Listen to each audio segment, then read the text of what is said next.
la possibilité de le tuer, il ne le laissera pas. Parce que ce gars, essayé ça à plusieurs reprises, ils n'ont pas pu tenter de le tuer. Je regardais une fois sur les conditions dans lesquelles Guillaume Soro a échappé à la mort dans la main d'Alassane Ouattara à plusieurs reprises. Alors, je vous prends à témoin, vous nos parents Sénéfo. Quand on dit Sénéfo, le peuple Sénéfo est très grand. Il y a Katiola, Niakara, Dabakala, Ferté, Wangulu, Boudiali, Sinematiali, Korogo, etc. Jusqu'à le peuple Sénéfo au Djéné qu'on appelle les Nongoro. Tout ça, c'est le Sénéfo. Devant vous aujourd'hui, voilà ce qu'on fait à votre fils. Voilà ce qu'on fait à vos enfants. Ce que Ouattara fait à vos enfants. Mais parmi ça, parmi vous, il y en a qui se lèvent pour continuer d'applaudir pour lui. Voilà, il y en a qui continuent d'applaudir pour lui. Et quand il a demandé, qu'est-ce que nous on peut faire? Oui, ils vont me chasser de mon poste. Ils vont m'arracher ma nourriture. Ta dignité est où? Ton honneur là, il est où? Aujourd'hui, c'est le fils du Kérogo. Aujourd'hui, c'est le fils de l'Afoko. Et demain, ce sera le fils de quel homme? Alassane Ouattara a dit seul. Dites-moi, avant qu'Alassane Ouattara n'arrive au pouvoir, dites-moi franchement, nous, les gens du Nord, là, dites-moi, est-ce qu'Alassane Ouattara a creusé un seul puits pour un seul village avant qu'il arrive au pouvoir?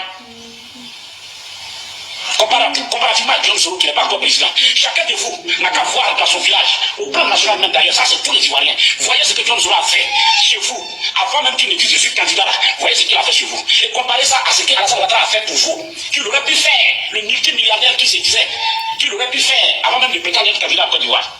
Dites-moi, il a fait quoi pour vous? Pour que vous acceptez de sacrifier vos enfants de cette façon pour lui faire plaisir.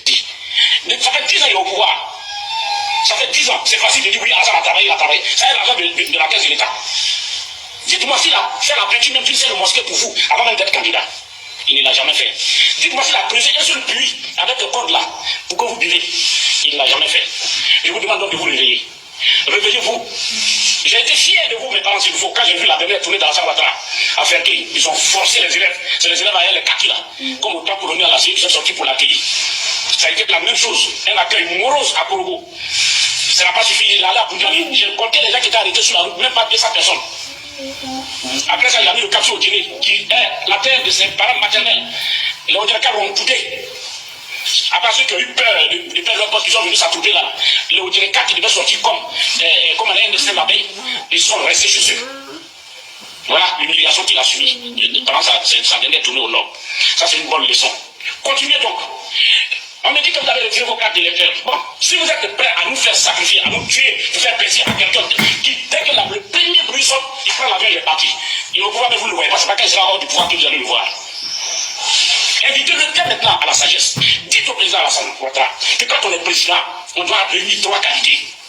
Certes, il faut être compétent, mais il faut être sage dans les actes et la parole. Il faut être compétent, mais ça ne suffit pas. Il faut être sage et humble. C'est les 3 critères pour un grand homme. Je répète, tu veux être grand dans nos textes, grand pour la Côte d'Ivoire, pour les Ivoiriens. Le président Ouattara, tu dois être compétent. Tu dois être sage dans la parole et dans les actes. Et puis tu dois être humble parce que tu n'es pas Dieu. Dieu n'aime pas ceux qui manquent d'humilité avec le pouvoir. Le pouvoir que tu détiens dans ta main, il est éphémère, il est passager. Vous pouvez tout ce que vous voulez dire de Guillaume Soro. Ma pensée à son égard, là, ça ne va pas changer. Pourquoi je dis ça? Vous avez entendu ce que le monsieur a dit là. Le monsieur, il s'appelle Konaté Zie. Lui qui parle là. Ça dit, si on doit donner un verre d'eau à Soro Guillaume là, c'est lui qui attrape le verre puis il donne. Quand quelqu'un vient puis il dit, Soro, tiens l'eau là, lui il prend dans la main de la personne puis il donne à Soro. Vous avez écouté ce qu'il a dit là. Ça, c'est des propos qu'il a tenus. Ça dit, même perpétuité, il a parlé de ça. Ça dit, il a même posé la question à Ouattara. Mais ce que tu dis, on n'a qu'à faire là. Si on fait là, et les autres, qu'est-ce qu'ils vont penser de nous? Et Ouattara lui répond, ne t'inquiète pas. Bédier là, c'est fini. Le PDCI là, ça va même plus exister, c'est fini. Ça, Ouattara dit ça même avant le décès du vieux. Des deux. Eh, mon président là. Président Soko Balei. Oui. Bonjour président. Bonjour Camille. Hey, Francis, mon frère chéri, comment tu vas? Président. Tu vas bien. Comment vas-tu? Bonne arrivée, mon frère chéri. Merci. Comment vas-tu? Oui, ça va, président, ça va. D'accord. Bah écoute, oui, vas-y. Ok. C'est quoi le thème de l'émission? L'émission, c'est voilà, la liste des opposants qui a été enlevée sur la liste électorale, bien sûr, on le savait depuis des années. Mais tu as dit, le peuple ivoirien, là, qu'est-ce que le peuple doit faire maintenant face à cette situation? C'est ça le thème. Le peuple fait quoi face à cette situation? Puisque les opposants sont déjà entre les mains de Ouattara.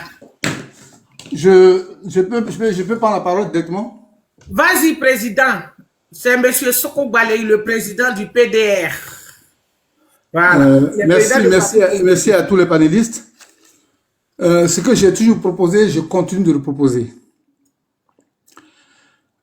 Après 10 ans de prison à La Haye de Blé Goudé et Babou Laurent, accompagné de 20 ans de prison après leur sortie donc de prison,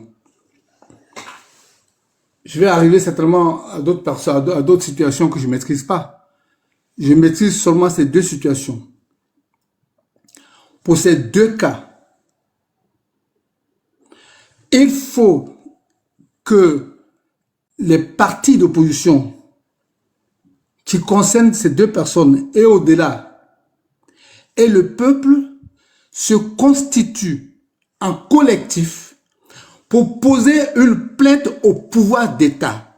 Premièrement, pour avoir exclu deux personnalités politiques de la gestion du pouvoir politique et contre les intérêts du peuple, et de continuer à les exclure encore pour 20 ans, c'est-à-dire deux personnalités politiques qui vont être exclues pour 30 ans de la vie politique en Côte d'Ivoire. Le peuple est en souffrance, parce qu'au-delà de ces deux partis politiques, c'est une partie de la population qui en souffre.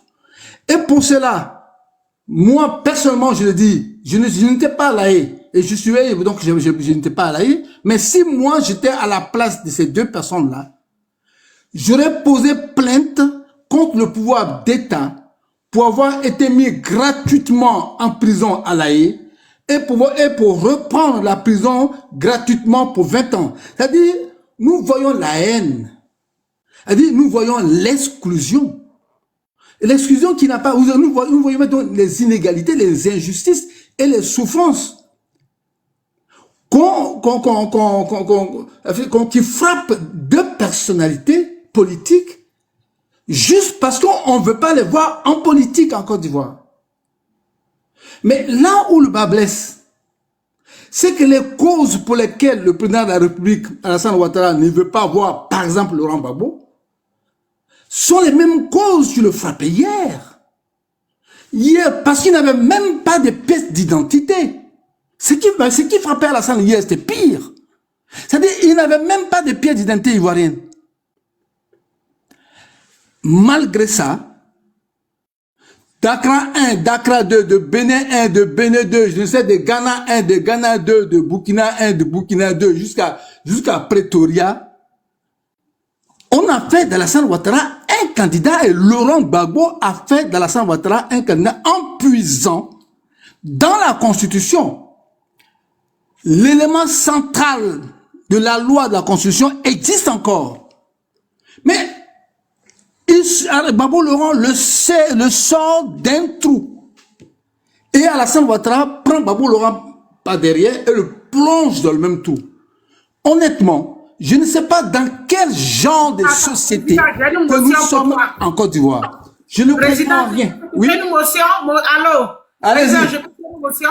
Ma motion, mais est-ce que c'est la faute de Ouattara que Gbagbo soit quitté en prison et qu'il soit encore emprisonné en Côte d'Ivoire? Est-ce que c'est la faute à Ouattara? Est-ce que ce n'est pas la faute à Gbagbo lui-même? Non, premièrement, ça ne peut pas être la faute à Gbagbo. Mais pourquoi? Ce n'est que la faute à Alassane Ouattara. D'abord, qu'il a mis en prison gratuitement, pour rien, sans preuve, à La Haye pendant 10 ans. Deuxièmement, au moment où il était encore à La Haye, il savait que Gbagbo était libéré. Il aurait pu attendre qu'il arrive en Côte d'Ivoire avant de faire son procès. Pourquoi il a condamné avant qu'il arrive? Et là, même qu'il a dit, on dit, oui, on ne peut pas reprendre le procès. C'est quelle histoire, c'est quelle parodie de justice où on ne peut pas reprendre un procès? Donc, c'est Alassane Ouattara qui le mettait dans l'injustice et qui ne veut pas qu'il soit libre. Ce n'est pas Gbagbo lui-même. D'ailleurs, je suis d'accord avec toi. D'une part, c'est Alassane Ouattara, Mais d'autre part, Gbagbo aurait pu se battre aussi par tous les moyens pour demander à être rejugé. Mais c'est ce que je dis là. Pourquoi eux, ceux qui ont été jugés, pourquoi ils ne redemandent pas à être rejugés pour les 20 ans de prison en Côte d'Ivoire? Pourquoi ils ne demandent pas Blé Goudé et Gbagbo Laurent? Je leur pose la question. Moi, Et je leur pose la question à leur parti politique. Attends, il y a un gars qui est monté, il veut te répondre. Si vous permettez, allez-y, voyez. Voilà, bonjour, Francis, bonjour. Bonjour à vous, hein, monsieur le président du parti politique. Je n'ai pas retenu le nom. Monsieur Soko. Monsieur Soko, bonjour à vous. Moi, je vais vous répondre là-dessus. Oui, pardon, il faut régler ton réseau. Tu viens de commencer déjà. Vous êtes PPACI, parti politique au pouvoir. Non, laisse-le parler. C'est bon là, c'est bon? On n'a même pas de réseau. Oui, on vous écoute. Ouais, désolé, je viens de garer, c'est pour cela. Ok, vous demandez pourquoi il ne demande pas à être réjugé. Il y a un micro qui est ouvert, hein, s'il vous plaît, ça fait des échos ici. Attendez, lequel? C'est le mien. C'était pas le vôtre, c'est celui qui est en haut, mais c'est bon déjà. Donc, vous demandez pourquoi il ne demande pas à être réjugé. Mais c'est simple. Moi, je vous réponds tout de suite. Parce que vous l'avez dit dans votre allocution, c'est un jugement farfelu. Donc, le président Laurent Gbagbo n'a même pas acte de ce jugement. Parce qu'un jugement, là, hein, avant d'envoyer quelqu'un au tribunal, ça répond à des principes. Il faut le notifier, d'accord? Il faut qu'il soit présent, en tout cas quand les conditions sont réunies de la notification. Il faut qu'il soit présent à son jugement, le jugement en question. Ça, c'est 2. Et après, et pour le cas du président Laurent Gbagbo, là, je parlais des 2 au début avec Charles Blé Goudé, mais pour le cas de Laurent Gbagbo, c'est une juridiction spéciale qui doit être constituée pour juger un ancien chef d'État. Aucun de ces éléments n'a été respecté.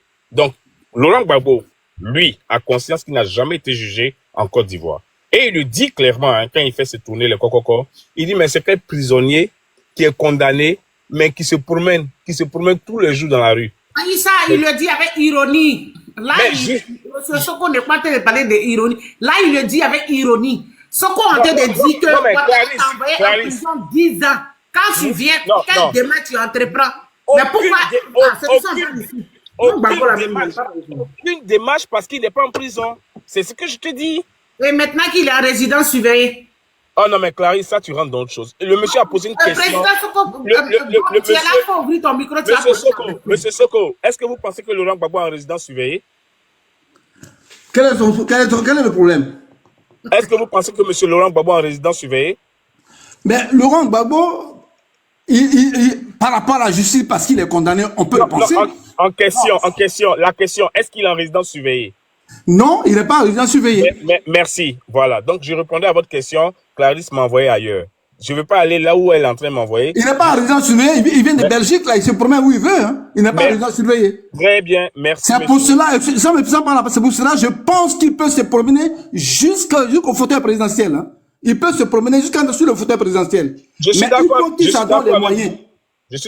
Je suis vraiment d'accord avec vous. Merci, vous faites de la politique et vous comprenez. Merci. Continue, je vous écoute. Oui, je dis, je suis très, très bien aligné avec vous. Et quand vous parlez, on sent de la matière politique. Ben, dans tous les cas, je suis en face d'un homme politique. Et merci. Je vous dis merci pour cette belle analyse. Laurent Gbagbo n'est nullement, et il ne considère nullement le verdict donné par cette parodie de justice. Parce qu'elle n'a rempli aucun critère de ce qui est justice. Ok. C'est un homme, c'est un individu justiciable. C'est un monsieur justiciable. Donc, si on veut l'envoyer en justice, si on veut traiter son cas en justice, mais on le fait en bonne et due forme, c'est-à-dire, on la signe en justice, on lui donne une notification par un huissier. Ouattara dit, il savait pas où Gbagbo était, la justice dit, elle savait pas où Gbagbo était à cette époque où on le jugeait. Bravo. Donc, comme ils savent pas aujourd'hui, ils refont tout, et en plus, il doit être jugé par une juridiction spécialement conçue pour le juger en qualité de chef d'État. Donc, partant de ce postulat, Laurent Gbagbo le dit très bien. Il n'est pas en prison, il n'est rien, il est libre et il se promène. Donc, les grâces farfelues de Ouattara déjà. Il est libre et il se promène, mais il y a des gens qui sont encore en prison. Président, attends, pourquoi toi tu ne parles pas des gens de ça? Non, mais laisse-le finir. Non, on est en débat. Laisse-le finir. Ah, voilà. Voilà, non, j'ai intervenu sur la question de pourquoi Laurent Gbagbo ne redemanderait pas à être jugé. Redemander à être jugé, c'est dire qu'on considère le premier jugement qui a été fait.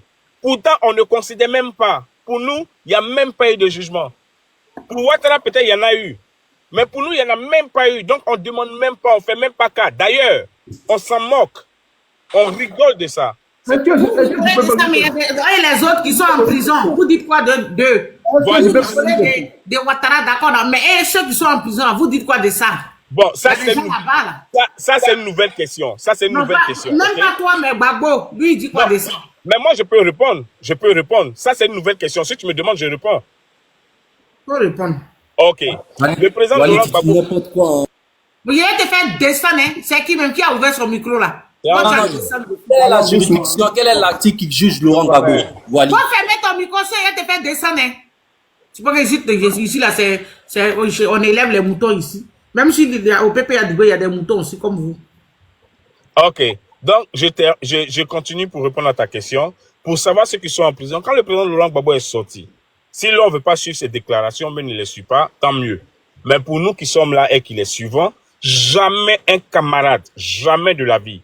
Et ça, c'est un principe de la gauche. Retiens-le, Clarisse. Jamais un camarade sera dans des problèmes et quelqu'un de la gauche va s'asseoir, regarder sans dénoncer. Déjà, c'est un principe de la gauche. Donc, c'est battre. Pourquoi tu parles même? On dit les gens sont en prison. Mais laisse-moi finir, Clarisse. Tu as posé la question des gens qui sont en prison. Je te donne d'abord un principe inhérent au postulat de la gauche, de l'opposition, de la gauche surtout, du socialiste. Donc, jamais on va voir quelqu'un dans un état piteux, dans un état déplorable d'emprisonnement, d'injustice et rester indifférent. Ça, c'est un. Quand le président Laurent Gbagbo, il est sorti, il a demandé la libération systématique de tous ceux qui sont en prison. Et il a dit, j'agissais en Côte d'Ivoire en qualité de chef suprême des armées. C'est moi qui donnais des ordres. Tous ceux qui sont emprisonnés là, c'est moi qui donnais des ordres. Donc si aujourd'hui, moi le donneur d'ordre, je suis libre, je suis dehors, acquitté pour ce pourquoi ils ont fait, ce pourquoi je les ai envoyés, ils n'ont pas leur place en prison. Laurent Gbagbo l'a dit clairement. Et chaque fois qu'il en a l'occasion, il le dit nommément, en les citant. Clarisse, c'est pas Laurent Gbagbo, il n'est pas garde pénitentiaire. C'est pas Laurent Gbagbo qui a l'appareil d'État aujourd'hui en Côte d'Ivoire. C'est un individu qui s'appelle Draman, qui a l'appareil d'État aujourd'hui en Côte d'Ivoire et est en train de gérer la Côte d'Ivoire de façon opaque. C'est un individu qui s'appelle Draman, qui est en train de spolier la Côte d'Ivoire de tous leurs droits les plus fondamentaux. Clarisse, tu es en Belgique, tu peux parler aujourd'hui. Parce que tu as la liberté d'expression, qui est connue en Belgique. Tu étais en Côte d'Ivoire, tu parles de Ouattara le matin, le soir, tu es en prison. Pourquoi? Donc, on est dans un cas différent, Clarisse. C'est pas Laurent Gbagbo qui a les clés d'une prison pour dire ne pas aller ouvrir.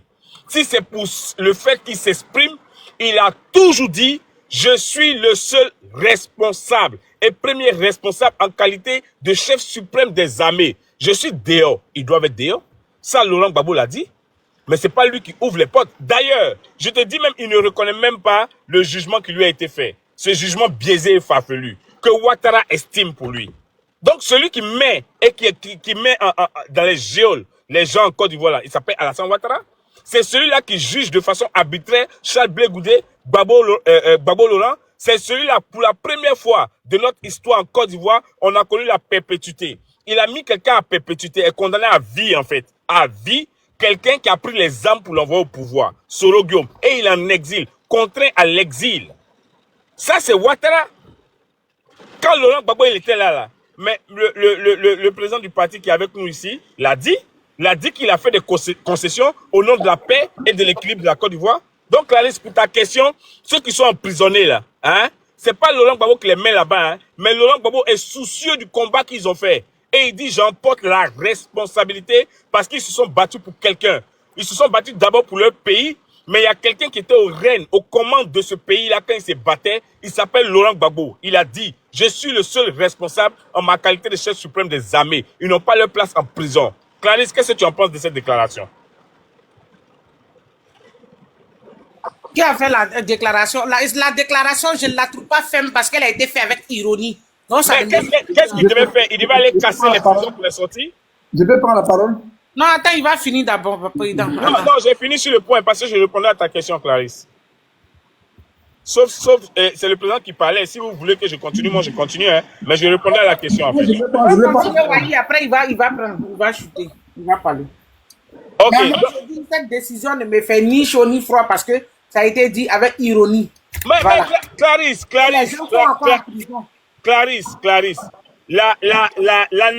l'analyse que Clarisse Nopo fait d'une déclaration, l'analyse personnelle que Clarisse Nopo fait d'une déclaration ou qu'une tierce personne fait d'une déclaration n'a pas d'importance au regard de la déclaration. La question, c'est savoir, est-ce qu'il s'est offusqué, est-ce qu'il s'est indigné du fait que des gens soient en prison? Est-ce qu'il en a fait cas? Est-ce qu'il en a parlé? Bien sûr, la réponse est oui. Il a parlé ça une seule fois, il n'a plus jamais parlé. Il a parlé chaque fois qu'il en a l'opportunité, chaque fois qu'il en a l'occasion. Maintenant, que quelqu'un analyse personnellement pour dire, moi ça me sied pas, ou moi ça me plaît pas, mais on vous conseille... On a été signalé, tapoté. Voilà. Il va continuer après, on va continuer. On vous conseille dans la liberté justement d'expression ou bien de penser ou de concevoir. Oui, je suis en 1 minute. On vous concède tout ce que vous voulez penser. Si Clarisse finit de parler, ça me blesse, c'est moi que ça blesse, c'est pas quelqu'un d'autre que ça blesse. Ok? Donc quand je parle et Clarisse conçoit que c'était pas ferme, c'était dans l'ironie, belle conception de Clarisse. Ça c'est propre et inhérent à Clarisse. Mais je dis, est-ce que j'ai dit au moins, est-ce que le président Laurent Gbagbo s'est offusqué de ce fait? Oui, il a fait. Oui, il a fait. On est dans un pays aujourd'hui en otage. Pas en otage seulement pour Gbagbo Laurent. En otage pour tous les Ivoiriens. Clarisse, tu n'es pas au pouvoir, toi. Elle est foulée au pied. Mais c'est vous qui avez créé la rébellion. Mais attends, il a dit, attends, grand Zasso. C'est vous qui avez créé la... Voilà, Nina l'a jeté. Faut aller sur les panels, c'est ici où vous avez force pour venir parler à Zasso.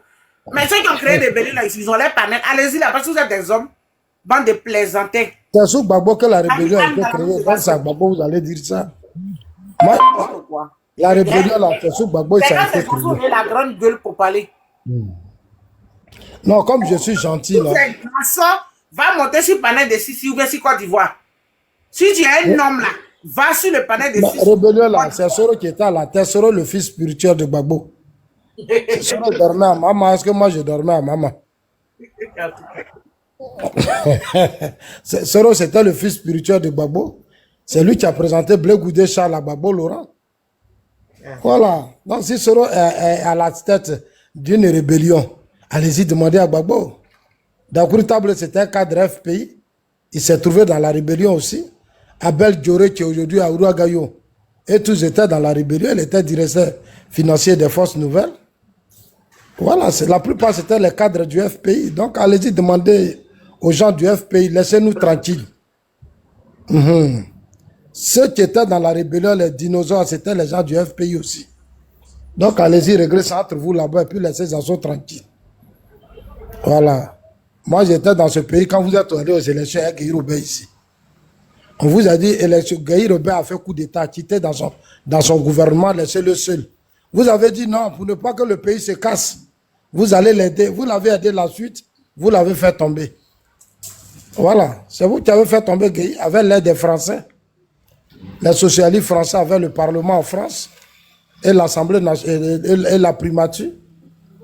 Ils ont dégagé Gueye, voilà Gueye qui est mort à la cathédrale. Vous ne l'avez même pas protégé.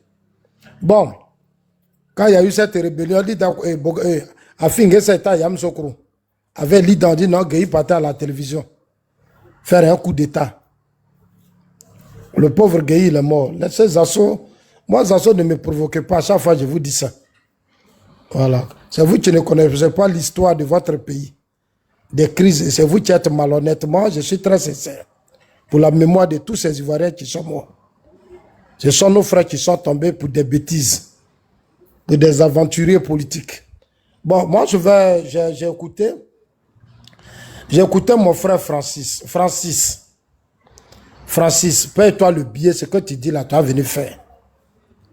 Hein, France, c'est pas loin. Tous tes amis sont tous dans les avions. Tu as parlé à la Côte d'Ivoire. Laisse-moi, pardon, laisse-moi. Zasso, j'ai parlé de Ouattara. C'est à mon tour de parler. Non. J'ai parlé de C'est à mon Ouattara. tour Non, de pas de parler. Ouattara. Laisse-moi. Non, pas de Ouattara. Le président Laisse-moi Ouattara, tranquille. c'est mon président. Zasso. C'est mon président. Parle de Ouattara. Je l'ai voté Pas de la en Côte d'Ivoire. 2020. Tu comprends, non? Je Pas de la Côte j'ai dit, d'Ivoire. le Pas de la président Côte d'Ivoire, Ouattara, pas c'est de mon Ouattara. président. Tu vois, moi, Je l'ai voté en 2020, j'ai fait campagne pour lui. Même pas. Ouattara ne connaît même pas. Mais Ouattara ne connaît même pas. c'est pas ça le débat. On ne connaît pas. Qu'ils le Tu es connaissent, un ce n'est pas voyou. le débat. Quand le Tu es président un Ouattara voyou. connaît Sanson, n'est pas Tu le ne connais débat. pas. Le Tu es en train débat, de te- est-ce qu'il Et on t'a travaille dit, pour le pays? Kokora t'a dit que tu Il n'es faut me pas laisser- LDR. faut laisser Kokora- Donc dégage là, tu dois mettre là. Il faut, Là. faut te calmer, faut te calmer. J'étais hier à la... Pardon, j'étais- laisse-le comme c'est ça. Laisse-le intervenir, s'il te plaît. Vas-y. J'étais hier au QG de campagne, nous tous on s'est retrouvés, les KKB, les Karim Ouattara et les choses, l'ASPR, les Karim Ouattara, tout ce que tu connais comme grand leader. Nous on s'est retrouvés, on va lancer la mobilisation, je suis sur la liste. Faut laisser Grand voleur, oui. Grand voleur, oui. Kokora travaille pour son parrain. Voilà, il travaille pour son... J'ai appris qu'on a mis une voiture à sa disposition, il circule dans Bidja là. Mais lui, c'est un autre combat, il faut le laisser. Maintenant, moi, je vais revenir au débat. Je parle à Francis. Francis, il faut te payer un billet d'avion, tu vas venir aider Thiam. Tu as trop duré en France. Révolution, tu veux faire, tu vas chasser Ouattara là. Il prend un billet d'avion, il faut venir, tu vas le faire. Venez aider aussi ceux qui sont là.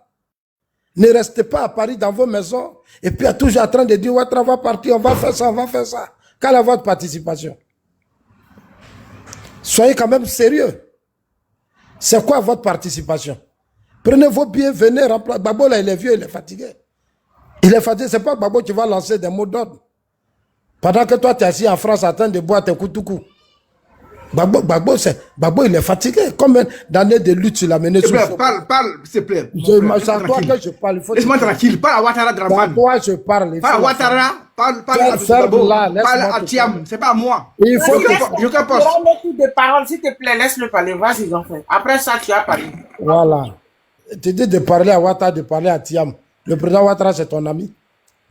Hein? Tu dis tu es PDCI, tu es PPACI. Donc, je te parle pas, ce sont tes deux leaders qui sont là. On ne sait pas où tu es au juste. Soit tu es PDCI ou tu es PPACI. Il faut être sérieux hein, toi-même. Ce que je suis en train de te dire, je dis, prends-toi un billet d'avion, il faut venir en Côte d'Ivoire. Et puis toi, tu vas aider les coups à Justin, les gens du PDCI là, ils sont fatigués. PDCI là, c'est des gens qui sont... Attends, tu vas continuer. Famille tapotée. Et puis, merci beaucoup à Hubert Anno. Yala, je voulais remercier Hubert Anno ici. Vraiment, il a fait fort hier. Il a fait quoi là-bas, beaucoup de cadeaux. Oui, sur le panel où j'étais là, il m'a apporté son soutien. Hubert, vraiment, je ne pensais pas que, voilà, tu as fait fort. Tu as fait fort. Contre le parti au pouvoir. Je vous ai entendu hier parler de votre affaire. Votre affaire de suite. Il y a mon bébé Kendra qui m'a envoyé un lion. Elle dit, donc, Kendra, là, c'est à toi seul, elle envoie lion. Kendra n'est pas gentille. Ça, seulement, il faut qu'on lui dise ça. Moi, je lui ai dit, Kendra, mon grand frère a gagné sa bataille. Il a besoin de... Il doit... Il n'y a personne devant moi au RHDP. Tu sais, ma petite sœur, moi, j'ai mené le combat du RDR. Yes, yes, voilà. Ceux qui sont complexés devant les gens, là, c'est pas moi, Zasso. Il n'y a pas quelqu'un. Et je le dis toujours. J'étais au RDR. Voilà. Face à Gueye, là, nous, on a soutenu Gbagbo. Voilà, parce qu'on ne voulait pas des militaires. C'est pour ça que quand la preuve Gbagbo parle là, nous, on leur dit ce qu'on pense. Voilà. Parce que le pays là, nous sommes des sachants. Ah non, nous sommes des sachants. C'est parce qu'on est en Afrique que vous faites ça. Sinon, c'est nous, l'État, laisse s'organiser pour dire non, les hommes comme les assauts, on doit les protéger. Voilà ce qu'on doit faire. Parce que... Ouattara au pouvoir, monsieur. Laisse-moi, je vais parler d'abord. Aïe, Ouattara au pouvoir? Mais je n'ai pas dit le contraire, je sais. C'est parce que le pouvoir que les frontières sont protégées. C'est parce que le pouvoir qu'il n'y a plus de coup d'État. C'est parce que le pouvoir qu'il n'y a pas de rébellion. Tu es perdu, Tasso, tu es perdu. Laisse-moi, je vais parler, pardon. Tout à l'heure, tu as parlé, je t'écoutais gentiment. Hein. Vous êtes des militants d'une opposition. Ça dit, je ne sais pas si vous êtes des militants ou vous êtes dans un suivisme moutonnier. Nous sommes au 21e siècle. Aujourd'hui, tu as Internet, tu as les réseaux sociaux, tu as tout. C'est pas à toi de passer ton temps à dire, oui, il faut qu'on fasse coup d'État, on fasse rébellion, on va chasser Ouattara. Ça, c'est plus à ton temps, ça. Vous étiez hier au Sénégal ici. On a vu ce qui s'est passé au Sénégal. Parce que Sanko, qui était le leader, avait des problèmes avec la justice. On a vu les Sénégalais qui ont tenté de brûler leur pays. La chance du Sénégal, c'est que les institutions étaient solides. Les institutions sont solides. Les institutions sont solides au Sénégal. On a vu comment les Sénégalais se sont affrontés avec leur propre police nationale. L'armée, étant les gens pensaient que tout allait vaciller et le Sénégal allait revenir à des situations. Mais les choses sont... À la fin, on a vu Sanko qui a décidé d'aller en prison et qui a pris Diomaye Faye. Il dit Diomaye Faye, moi Sanko là, je suis un leader. Il faut... Va tes candidats. Oh, fermez vos micros là. Oh, fermez vos micros. C'est quoi même? Laissez Zasso parler. Monsieur David, ferme ton micro. Si c'est quoi Zasso, vous êtes monté à rester en bas là-bas. Je vous ai pas invité Ouais, ici. il y a David là, le micro est ouvert. C'est lui qui fait du bruit. Il faut le faire descendre. Le micro est ouvert. Quand je parle, faire du bruit. N'arrivez pas à fermer. Il faut quitter là-bas. Voilà. Allez-y sur le panel là-bas. Voilà. Ici, c'est le panel de ma petite soeur. Ici, là, c'est la société civile. C'est un panel d'une grande dame qui s'assume. Elle laisse tous les Ivoiriens parler. C'est pas comme les autres panels où on sème la haine, le quoi là. Non, ici, là,